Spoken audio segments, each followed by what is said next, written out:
Crosslin here with another science lesson. And today my science lesson is going to take place in the kitchen because today's subject is something that everybody should know about and everybody should be doing. And a great place to do this is either the kitchen or the bathroom. So today I thought it would be a good time to learn about the science of hand washing. Now I'll tell you, I'm not the expert on hand washing in my house. My wife is an expert at making sure that we all wash our hands because that is the one thing we can do to fight viruses and germs. Keep your hands clean. In fact, I'm going to try not to touch my face during this video. Maybe you can pay attention, see how many times, oh, I didn't do it, almost. Because the germs and the viruses on your hand hurt you when they get inside of your body. And there's several ways they can get inside of your body. A cut, everybody understands that. But what about your mouth or your nose or your eyes? And your body tries to protect you with something called a mucous membrane. And that's why you blow your nose and dirt and stuff comes out of it, because your body tries to trap any particles going inside of your nose and in that mucous membrane. So you really want to find ways to keep your hands clean. And there's a whole history of hand washing. And so I'm just going to be talking about a little bit of the things that I know. I really encourage you, with your mom or your dad or your brothers and sisters, get online and learn more about this fascinating history of hand washing. And so I'll be doing several different activities to help you understand what I know about hand washing. So let's get started. So I'm in the kitchen here, and I'm going to see if I can get my camera to do what I need it to do. And I need it to flip around, and so here we go. Very good.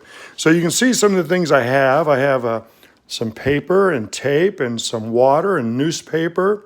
And then I have a paper plate, a couple cups, a cup with water, some paper clips, some sand, some pepper, some oil, all the types of things that we're going to do. So the first thing I want to show you about, let's get over here by this, is water. And so if you take a look, I got this cup, I got some water in here. Let me move this down just a little bit better. And water is really cool. Water has a property called cohesive. The water molecules like to stick together. In fact, they stick together so much that that's one of the things that we can learn about water. The water you see in this little beaker right here is pretty cool. In fact, you can use this to make what I like to call a water drop microscope. And it's pretty easy to make. You just take a card like this, and I like to fold it in half. And it's because these water molecules like to stick together, it's called cohesive. Co means they're together, cohesive. Okay, so I cut that out. See how I folded it? The kids in my class, remember we made paper microscope slides? Same thing, we're gonna make a bigger version. So I cut that like that, and then I can take a piece of tape, and any kind of tape will do, but make sure it's clear. It's kind of hard to find tape that magic tape, not so good. And try to keep your fingers off the middle of the tape because you don't want a fingerprint on there. Set it right here like this. And now we got it on here. Now you want to have some fun. You could actually make a slide by putting something in there. Like, just for fun, I've already made this right here. Before I put the other piece down, I'm going to put some pepper on here just so we can see. We'll come back to that in a minute here if I can get the pepper on there. There we go, some pepper. Now you can see I got the pepper on that. Let me put something white underneath it. You can see it better. See the pepper that's there? So what this is, I made is a microscope slide. That's different than our paper microscope, or I like to call it the water drop microscope. So if you have a slide, you better put a cover slip over it. Now you can go around the house and get about 50 of these. They don't have to be this big.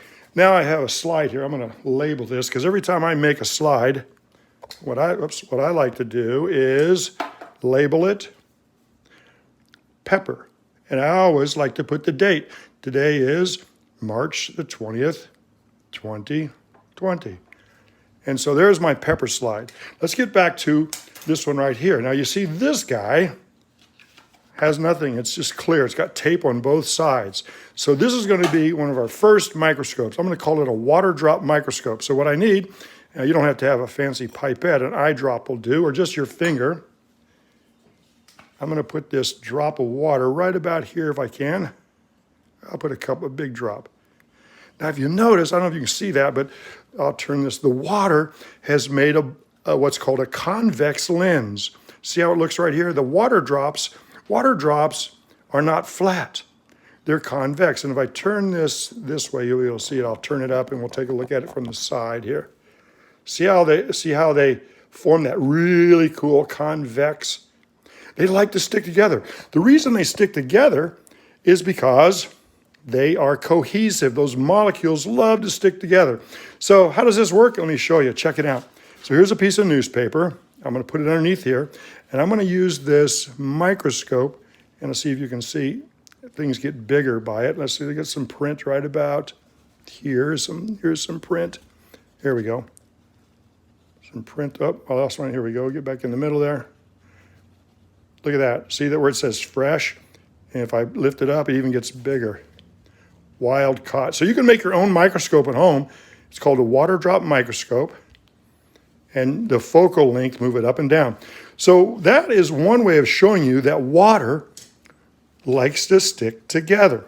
In fact, it sticks together so much that I'm going to try this experiment right here. So I got a cup. Now you notice I have not used any soap. Don't use any soap. Soap, we'll talk about that in just a second. So here's my cup of water. And I got a paper clip that I bent. And all I did with this paper clip was I bent it open. And I'm going to see if that tension on the water, I have to try this very carefully, if I can float this on top, because even though this has mass, those water molecules like to stick together. And if I can put this right on here, let's see if I can do it carefully. Look at that. That's cool. Metal floating on water. And it's because of the surface tension. You can see how the water is kind of holding up that paper clip. Now, if I put one drop of soap on there, wonder what would happen. I'll tell you, I'm not going to do that. I'm going to let you do that. I got another thing we're going to try. This is kind of cool. Let me switch cameras around here. Let's see. There's too close of my face. All right, and so I have a thing of water right here. See this water? Oh, losing my angle here just a little bit. I have this water, and what I'm going to do is pour. It's got some water already in it. I got some water in it. I'm going to take this cup. I took a paper plate. All I did was cut the paper plate. That little wax part on there helps so the water doesn't absorb in here. So I have some water in this cup. Oh, I hate this part. I'm going to turn it upside down. Brenda, you want to help me with this? Because I don't want to spill water all over the kitchen. I usually do this over the sink, but you never know. You hold that right there. Okay, I'm going to turn it upside down. And now, on the count of three, I'm going to let go of this. 1, 2, 3. What do you think is going to happen? The first time you try this at home, do it over the sink. 1, 2, 3. Now that's so cool. This is two things going on. Number one, water wants to come down because gravity pulls it down. Number two, air wants to get in, so there's a partial pressure. But number three, those water molecules like to hold on to each other. Now, if you thought that was cool, you can try that and have some fun with that. Check this out. So here, I went upstairs and I found some lace. Window screen would do. This is just some lace that I have. And you can see it's empty. I'm gonna pour water over it. Okay, now that water went through it. So you can see how the water goes through it. Piece of lace, I got a rubber band on there. It's tulle, it's not lace. Oh, it's tulle. I'm sorry. I've been, my assistant who's here, this is called tulle. It's always good to know in science that you can learn more. All right, here we go. Let's bring that back over here. Let's see if it'll work with tulle. I wish you could have a camera on her face. Don't you have faith in my, here we go, 1, 2, 3. Oh, so that's kind of cool. Now, here's the fun part. Are you ready, Brenda? Brenda? No! Don't move that plate. Hold this, Brenda. Now, usually I do that over someone's head. Are you volunteering? No, she says no. But if you could notice, all that water is still in there, but each of the little square pieces of the tulle holds back just enough water, and the cohesion of that water keeps it from falling out. Now, if I turn it sideways, I'm going to make this system unbalanced, and it's going to be more mass on that side and less on that side, and we'll get a little bit of drip. And we got a big drip on that one. And that's why you should do this over the sink. Sorry, Brenda, how about a paper towel? So that is kind of cool about how water likes to hold together. All right, so let me see this paper towel right here. Thank you. Water is a pretty amazing thing. So many times in my classes, I tell the kids that they've searched for water all through the universe, and I think we found it on the frozen craters of the moon. So water is the currency of life. In fact, I always told kids we should rename our planet not Earth, but Aqua, because it's covered with water, and water is such a cool thing. All right, so we've done the screen, we've done the water, the cohesion. So what does that do with hand washing? I'll tell you, it has to do with this thing right here, soap. Soap, and I have a bar of soap. Now soap, and I'm not going to tell you a lot about soap as far as the history of soap, but you should get on the internet and learn more about the history of soap. It's pretty amazing. Soap was actually has been around for a long time. In 2800 BC, the Babylonians, we have clay tablets where they used soap. The Egyptians and papyrus, they used soap. But the people who probably we know most about were the Romans. The Romans used soap. In fact, the word soap comes from a mountain outside of Rome called Sopa, Mount Sopa. Now this is, if you know a little bit, and I'm no expert, but you can learn more about all of these things by doing a little research on your own. So the Romans believed in sacrificing animals and burning them, burnt offerings. A lot of people did back in those days. And so on Mount Sopa, they would take these animals and they would burn them and sacrifice them. And two things came out of that. One, lard, tallow, fat from the animals would drip down. And they did this so many times for hundreds of years that it probably was a pretty yucky, messy, oily thing coming down in the water. And they also would burn their offerings. And so they burned wood. And when you burn wood, you get ash. And that ash turns into a really cool but dangerous chemical called sodium hydroxide. And so sodium hydroxide, I got a little picture right here, and I got water over here. We'll see if we get this maybe a little bit drier. But when those two things mix together, the ash and the lard or the tallow from the animals, what you end up getting was this really kind of weird mixture that the people around there knew that if you washed clothes in it, they were cleaner. And that's how soap or detergents were invented. Now, there's a whole history of that, but people didn't really use soap to do that. For the first type soaps was used for hundreds and hundreds of years was to wash clothes. And if you think about it, there's three ways to get clean. Number one, you could just rinse something off, okay? If it's water soluble or it dissolves in water, it'll go away. Number two, you can scrape something off. And a lot of people in civilizations have done that. And number three, you can use soap to break it down. So one of the ways that they would scrape things off is the Romans would use olive oil. Olive oil was a huge thing in ancient times. Olive oil has all kind of medicinal, how do you say that? Medicinal properties. And so they'd rub that on them, and then they would mix something that they knew a lot about, pumice. Now pumice is a volcanic rock. In third grade, I know I brought pumice in. Remember, that's that one rock that will float in water? And even today, people can buy pumice and use it in the fancy salons to rub off your skin, off your feet. So pumice is like a natural abrasive. So you mix some olive oil with some pumice, rub it on your skin, and then they had a special tool.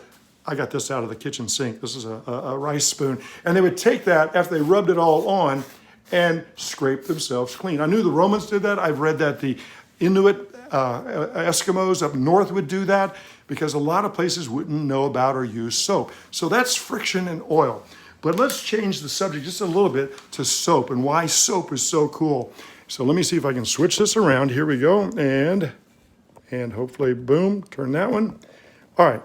So here's what makes soap so special. And especially sodium hydroxide, which is the main ingredient that is from soap or from lye, sodium hydroxide. So what happens, soap makes this thing called an amphiphil. And an amphiphil means that the soap molecule, this gets kind of fancy, I know, but let's just say there's this little soap thing flying around, and it's got a head, and the head is attracted to water, we call that hydro, that's water, and philic means I love you, or I want to be with you. Hydrophilic. The tail of this molecule is hydrophobic. Get away. So, and you can learn more about this in chemistry. Some of the older kids in here in the 5th and 6th grade probably know about this. But this molecule of sodium and oxygen and hydrogen coming together has a charge, a plus or a minus charge. And you guys that worked with me in 4th grade, you know that other things that have charges are magnets. And so here's a magnet. You know, a magnet has a charge, plus and a minus. And you've also learned that magnets attract other magnets and iron, or they attract, a fancy word for that is ferrous material. So let's move this here. Here's two magnets. And you notice that when they're opposite like that, just like the soap, just like this little soap guy here, remember this guy? Just like this soap guy, when they're opposite, when they get close together, that's what happens. So you put soap on your skin, and if there's any oils or any kind of bad stuff you want to get rid of, the soap attaches to the tail, and then you scrub, and you use water to rinse it down the sink. Now, I'll tell you, you also know of a magnet. If I turn this magnet over, and now what happens when we put the two like charges together? So when we put minus and minus, are they going to attract? Are they going to be hydrophilic? Do they love each other? No, they're hydrophobic. They push away. So hydrophobic means get out of here. I don't want anything to do with you. And that's the beauty of soap. And so, unfortunately, there's other critters out there that love to stick to your skin. Germs, bacteria, and what's been in the news lately, the nasty, ugly coronavirus. Now, we could talk a lot about viruses, a whole bunch about viruses. In fact, I'm not going to talk much about them, but let me just show you what I know about viruses. A virus, here's some facts about viruses. They're not living. Now, I know that sounds weird. So if they're not living, viruses can't be killed. They can be taken apart. They can be made ineffective if there's a way to either wash them off you or break them down. I was looking this up. We know about 5,000 different viruses. But the thing about a virus, it can't reproduce. It's this thing, it's not living, it's not dead, it's a protein. But it needs your body, your cells, to reproduce. So one of these nasties gets in you through your mucous membrane, through your eyes, your nose, your mouth, and it goes, man, I'm so happy, because then it attacks your cell, it goes inside your cell, and it tricks your cell into making hundreds of these inside of your one cell, and they get so much that your cell breaks open, and now each one of these has made hundreds more that are in your bloodstream looking for more cells. So you want to make sure that these viruses don't get in you. They need a host cell. And they also mutate. That means they change a lot. They use a cell to reproduce, and they're a protein. But I'll tell you something cool about these that we found out. They're kind of sticky on the outside, and they have this yellow positive charge. Now, why do you think that's important? Because a positive charge, if we can find something with a negative charge, we can do two things. We can pull the virus away, or we can break it apart. And so, I think you know what I'm going to show you. So here is my coronavirus, and here comes that soap. Our friend the soap invented a long time ago. And this is the the head of it is the hydrophilic. It loves it, but the tail likes to hook on to the coronavirus, and it will pull it. When you wash your hands, it takes about 20 seconds. It hooks on, and you rinse them out, and goes on down. Here's a drawing I made to show you maybe a little bit better on that. So here comes, you see the soap amphiphils coming in, attacking the virus. So the two ways that soap, it breaks apart the virus. It doesn't kill it, but it breaks apart. It's a protein. A lot of big words. What you need to know to do is to wash your hands at least 20 seconds or 30 seconds to get rid of all this.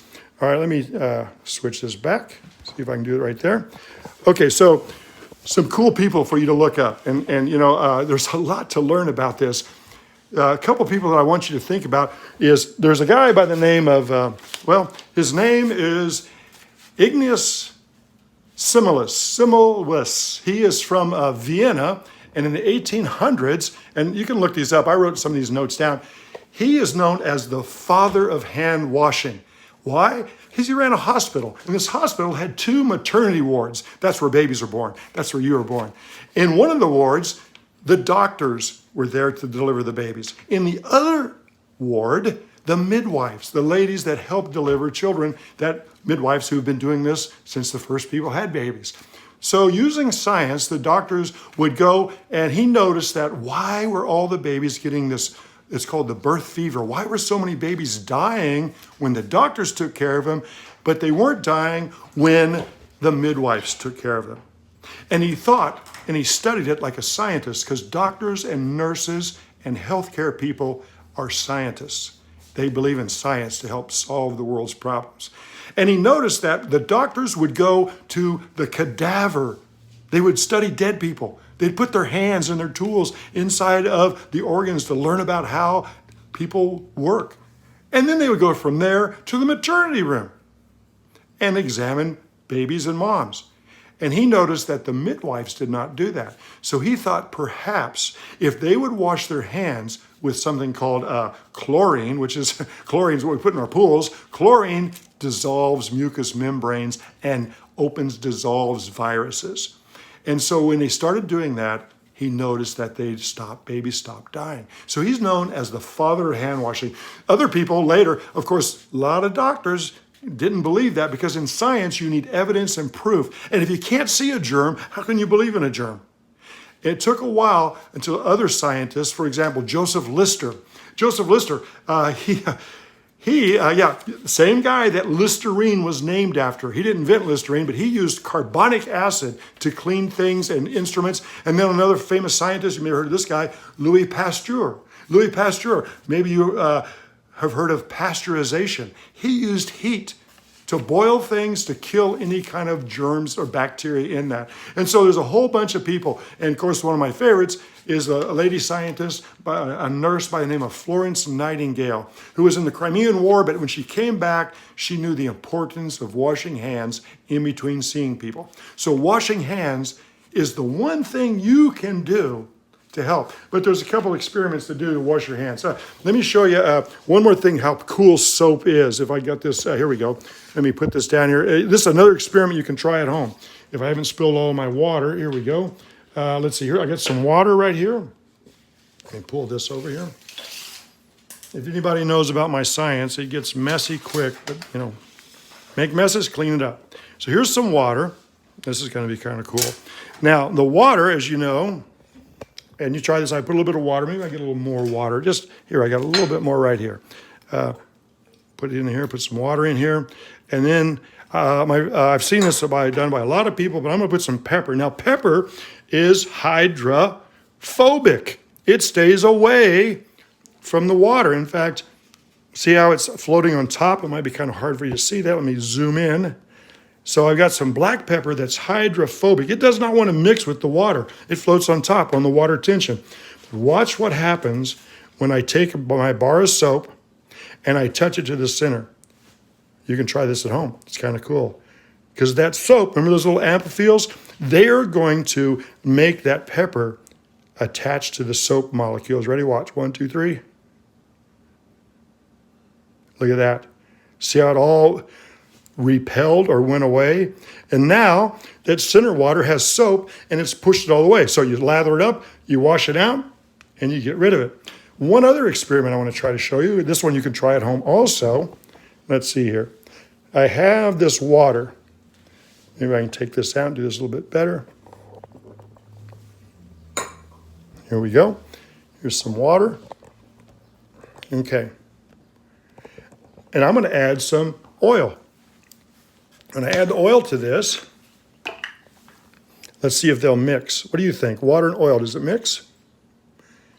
And Brenda, would you get me the soap out of my bathroom there? Now, if you notice, let's see if you can see this right here. The soap and the water, does not mix. The oil's on top and the water's underneath. And I'll tell you what, Brenda, go ahead and squirt, if you would, a couple squirts of soap in there. And now you put the soap in, try this at home. let's stir it up. And we stir it up. All that soap is now attaching to the water. And that's what you want to do when you wash your hands. And see how the soap is now made? I guess you call that an emulsion, but there's still a little bit of water in the bottom. We put a little more soap. And so that's an experiment you can do at home. And all I used was oil and water and soap. Okay, let's go over, there's 2 more experiments I want to do. And this one involves soap and glitter. Yep, soap and glitter. I borrowed some glitter from my daughter's glitter collection upstairs. So let's check it out. So let's see if I can get this set up. We're at the sink. And so let's see, that's pretty good. This video is going a little bit long, but we got a lot to do. So here's an experiment you can do. Try this at home. All right, so I'm gonna have, in my hand, I'm gonna put some glitter. Okay, I'm gonna put a pile of glitter in one hand. My friend, one of my teacher friends told me about this. Here's glitter. Let's say this glitter represents germs, bacteria. Get my hand a little bit wet. I'm gonna close my hand, put it under the water, okay, and see what happens here. Open my hand, and it's covered with glitter. Let's see if I can shake my hand here. Now, let's turn on the water and use some soap and wash my hands. 1, 2, 3, 4, 5. Rinse my hands, and even though I rinse my hands after 5 seconds, I still have glitter stuck to me. So if you just use water, it's not going to come off. But if you use the soap and you wash it more, it will come off. So I've been doing a lot of studying about the best way to wash your hands. And almost everybody says you need at least 20 or more seconds. So there's a great video by Alton Brown, you know, the food guy, where I saw this on. But here's what he says. Turn on the water, okay? Turn the water on, and it doesn't matter if it's hot or cold. I got glitter everywhere. Take your soap. He likes to borrow soap. I remember when I was a kid, my grandfather had pumice soap. It was called lava. It was soap with pumice mixed in. Get nice soap all over your hands, because remember what we're trying to do is get a soapy solution to get rid of any kind of germs or bacteria. And now, first thing you do, 5 seconds on one hand. 1, 2, 3, 4, 5. 5 seconds on the other hand. 1, 2, 3, 4, 5. Get a nice lather. 1, 2, 3, 4, 5. Are you counting? That's 15. And now let's do our fingers. This hand. 1, 2, 3, 4, 5. There's 20 seconds. 1, 2, 3, 4, 5. And now the important part, your fingernails. That's where all the stuff hides, under your fingernails. And especially if you have long fingernails, ladies, that's a great place for those nasties to hide. So there is at least 20 or 30 seconds. So 2 things are happening. I'm allowing the soap to break the proteins off of my hands. And number 2, now the soap is getting inside of any viruses and breaking them apart.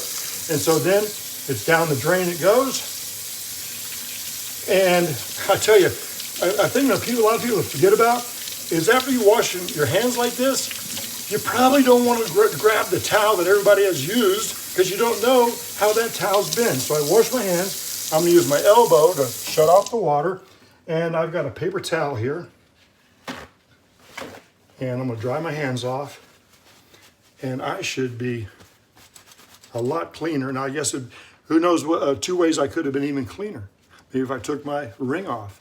I'll tell you what research has shown is that if you, sorry about that, here we go. I haven't touched my face yet. Research has shown that if you wash your hands 4 to 5 times a day, you have a much better chance of not picking up any of those nasties. There's not a lot we can do because right now the scientists who are working on keeping us healthy are the doctors and nurses and the healthcare professionals. Let's let them do our job and let's do our part. Hey, try some of these experiments, have some fun. I'll see you next time.